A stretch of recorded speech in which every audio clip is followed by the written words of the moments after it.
Okay, so hopefully you found the pattern of when at your x-intercept when your graph is going to cross, bounce, or wiggle through.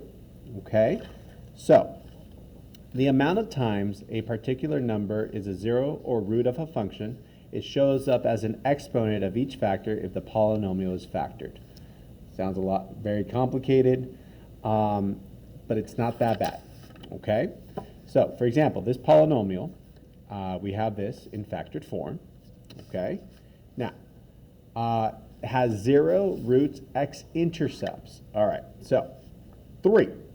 So if you set this equal to 0, and then you solve for your roots,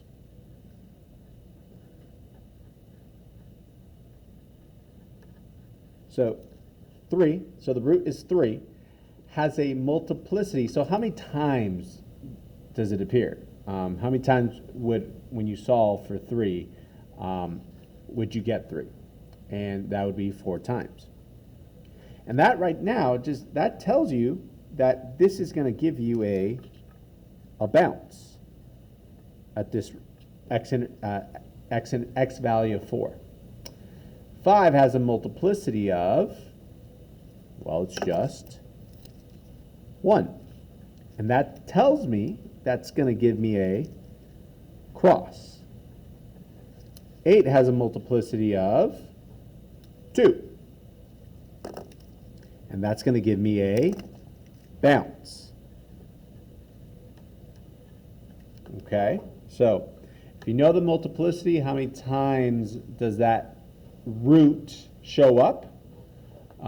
Then you know it's going to bounce, cross, or wiggle through. Even multiplicity, the graph touches the x-axis at the 0 and turns around. That's called a bounce. That's why these two are bounces, because you have a multiplicity that's even. Odd multiplicity, then the graph crosses the x-axis. If multiplicity is 1, then it crosses through. If it's greater than 1, it wiggles through. So that's why it's a cross here. And if it was an odd number like 3, 5, 7, 9, then it would wiggle through. And the graph tends to flatten out at zeros with higher multiplicity.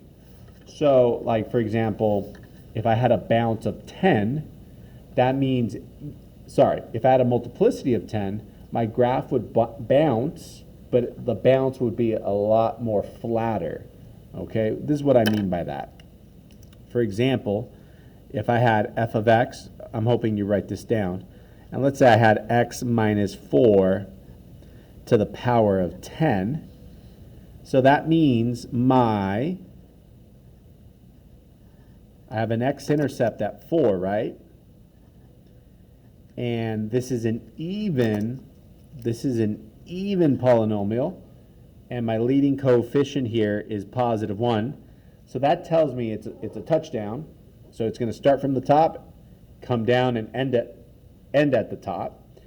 And because it's an even exponent, that's going to give me an even multiplicity at 4. That means I'm going to get a bounce because this is such a high number, it's going to be flatter.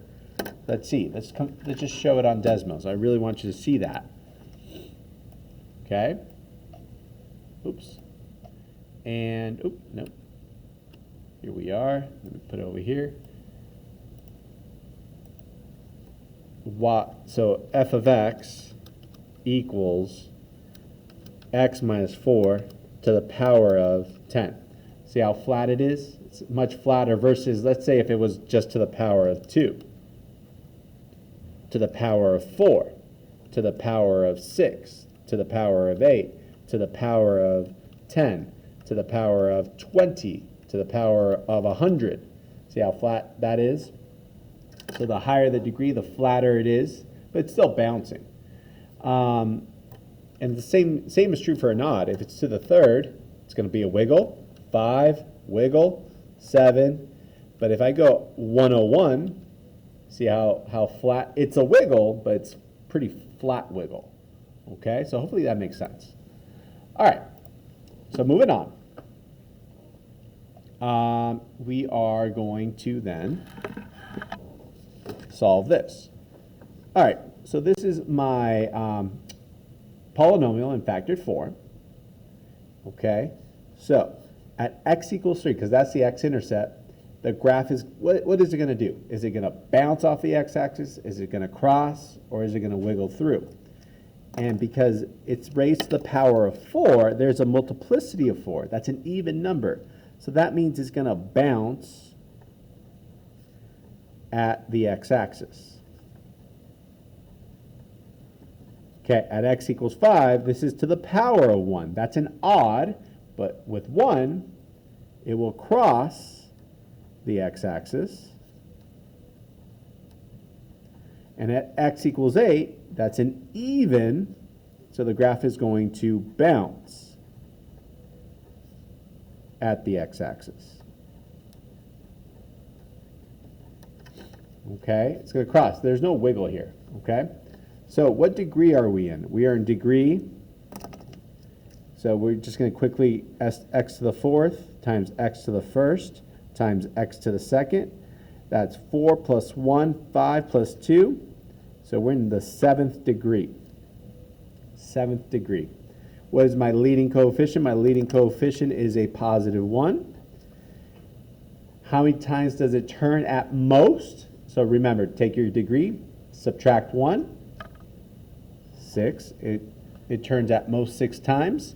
And what does the ends do? Okay, so this is where we're combining a lot of things now.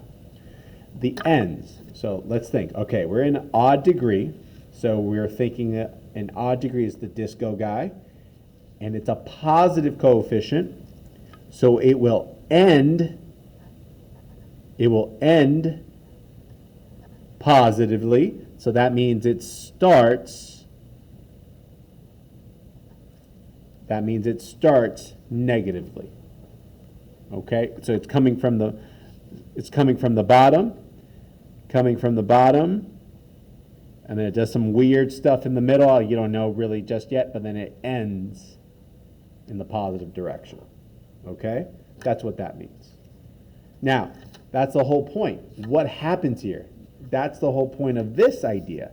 You're going to figure out how it looks. Does it bounce off the x-axis? Does it wiggle through? Does it cross? That now we have a better idea. We can estimate what happens in the middle based off the roots and the multiplicity. Okay? That's the whole point of today. Now we're going to be graphing polynomials, and this does seem a little overwhelming, but if you take it step by step, it's going to be manageable. Okay? So the next video we'll go over how to graph polynomials, and we won't be graphing them exactly. It's just a very good rough estimate. So watch video 3, please.